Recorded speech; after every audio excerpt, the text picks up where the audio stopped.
ito paalala natin para makaalala yung lahat ng tao na hindi lang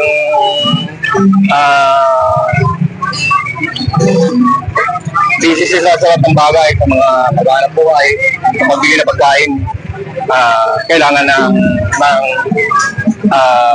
maalala nila ang pagbutos at ang dapat kailangan nila na manalangin.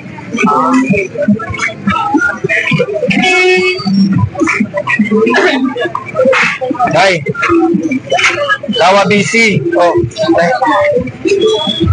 busy. Okay po. Pasensya na.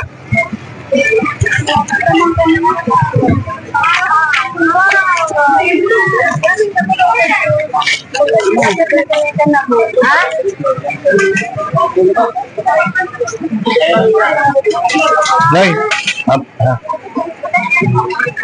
sige, Ten Commandments saka Our Father. Para ang tao makaalala, manalangin sa utos.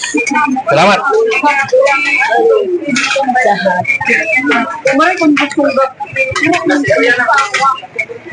Sinabihan man pa. Thank you. Paano lang nababasa? Salamat. Okay, thank you. Bye-bye. Salamat.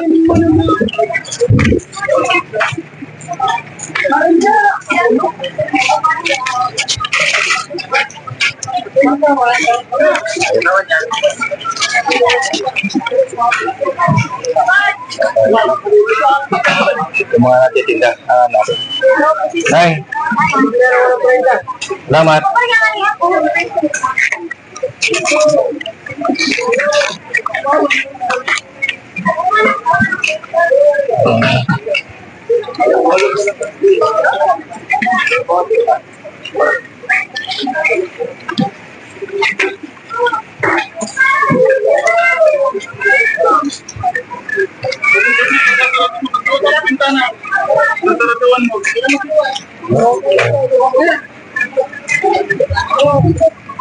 Pre, isi ko tutubod ka kiton.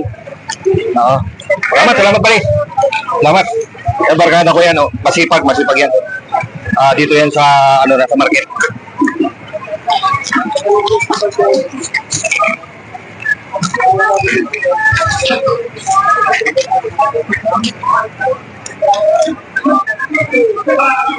Ay, magandang gabi po. Magandang gabi po.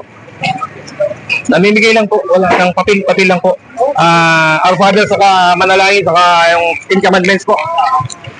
10 utos kasi nalilimutan po yung tao para sa sa 10 utos. Saka panalangin Our Father. Kailangan magdasal ng Our Father lang kasi nasa Lucas 11 yan ang panalangin ng Our Father.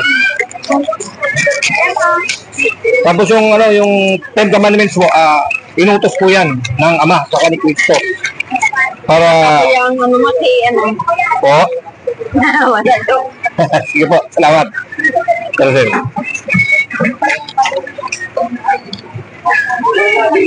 Nay, babasahin po. Ayaw. Sige po.